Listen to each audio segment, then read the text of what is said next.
So, um, heartburn, yeah? A lot of people have heartburn.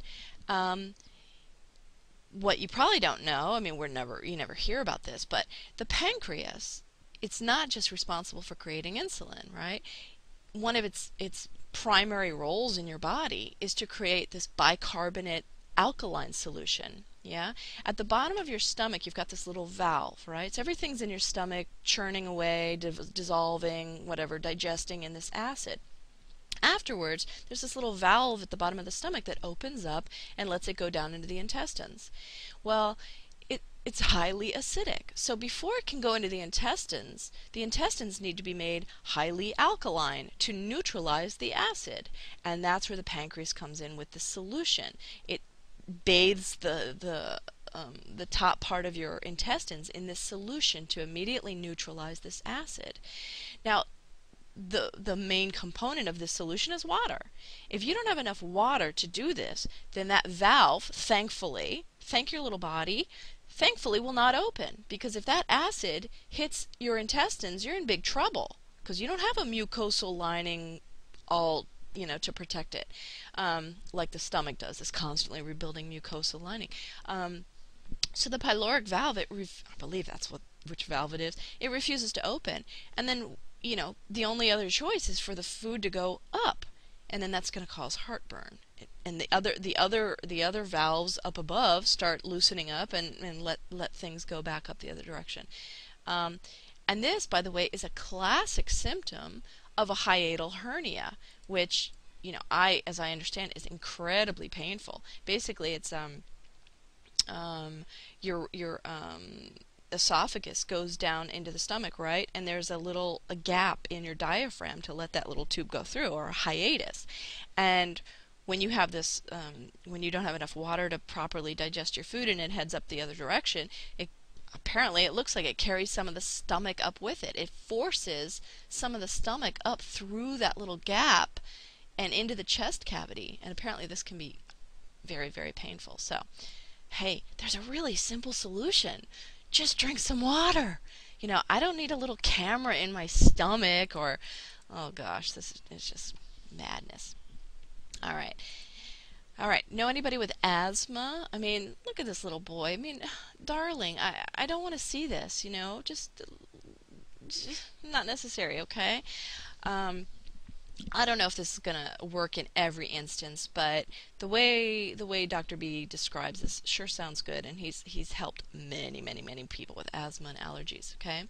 So, histamine, you've heard of antihistamines, right? Histamine is a neurotransmitter in our body, and it's like a master regulator of other water rationing hormones, okay? So when our body goes into a state of dehydration, this histamine comes out to help. Okay, hey everybody, we gotta ration the water. Okay, the brain's gonna need some water. This needs some water. This needs some water. Okay, get into action and let's decide where the water's gonna go in the body. Yeah, these other little guys that help out the histamine are prostaglandins and kinins.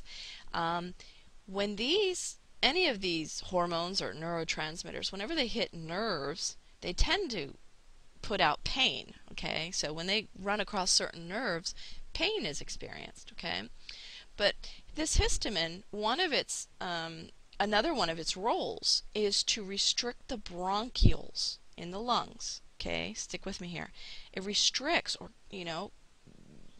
constricts the bronchioles to conserve water.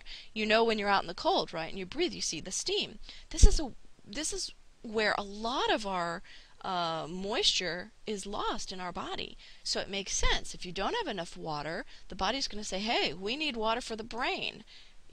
Brain comes before lungs. So it's going to constrict that in an effort to conserve the water. It's also going to form a mucus to help keep the lungs from drying out, because the lungs can't dry out.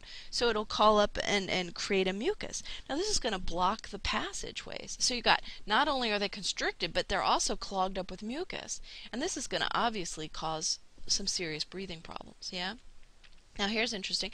Salt is a natural antihistamine. Okay, we talked about water. The other side of this is salt. And salt cuts through mucus. So when your body is short on water, it hangs on to its salt as well. So it doesn't want to cut through the mucus that it just created in the lungs. It created it on purpose. The salt could cut through it so that it could be expelled. You can cough it out and get rid of it. But it's not going to do that because salt is like a magnet for water. So the body's in a state of dehydration, says, I need my water and my salt because my salt is what's going to hold on to the water. So I'm not wasting the salt to get rid of that mucus. I already wasted some, not wasted, but I had to send water over to the lungs to keep them from drying out.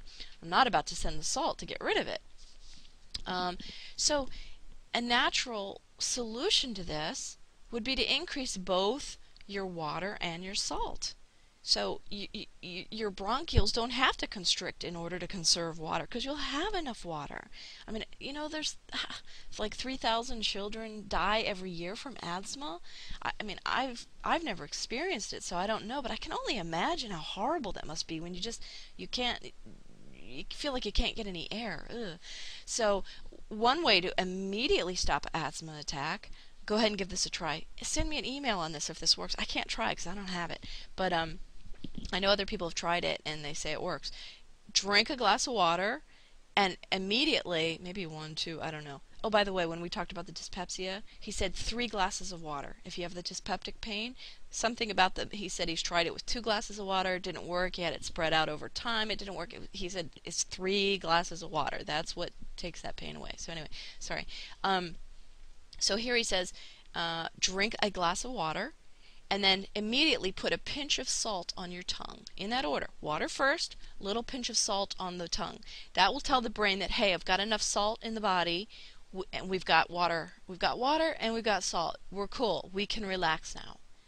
And, I don't know. I'd love to hear anybody that gives that a try and says, oh my gosh, that was amazing, that worked. And, and now our child no longer has any problems. I want to hear these stories, okay? He also mentions, Dr. B mentions that the salt is especially important to children with fibrocystic lungs, okay? Because salt holds water. I don't know. That didn't mean a whole lot to me, but I'll put it out there for anybody that knows what that means, okay? Also, he mentions that he's helped a lot of asthmatics by suggesting that they limit their orange juice consumption to just 1 or 2 cups a day.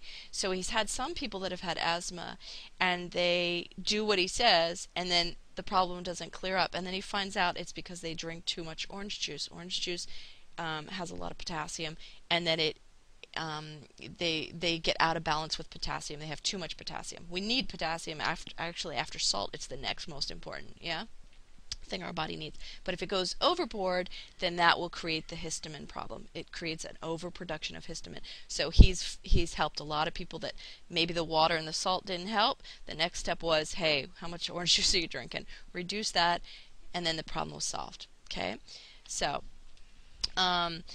and really quick, here's what I found on another little website, another little doctor website. Okay, asthma is a lung disease. It is often seen in children, but adults have asthma too. There is no cure for asthma, but it can be controlled.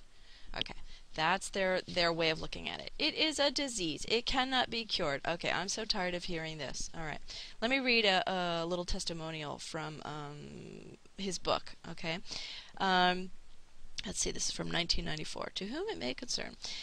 Imagine having to sleep in an upright position for almost a year, struggling for each breath and suffering from countless asthma and panic attacks nightly.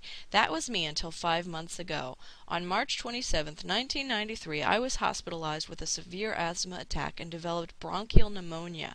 My blood gases registered 40, and I was in a life-threatening situation.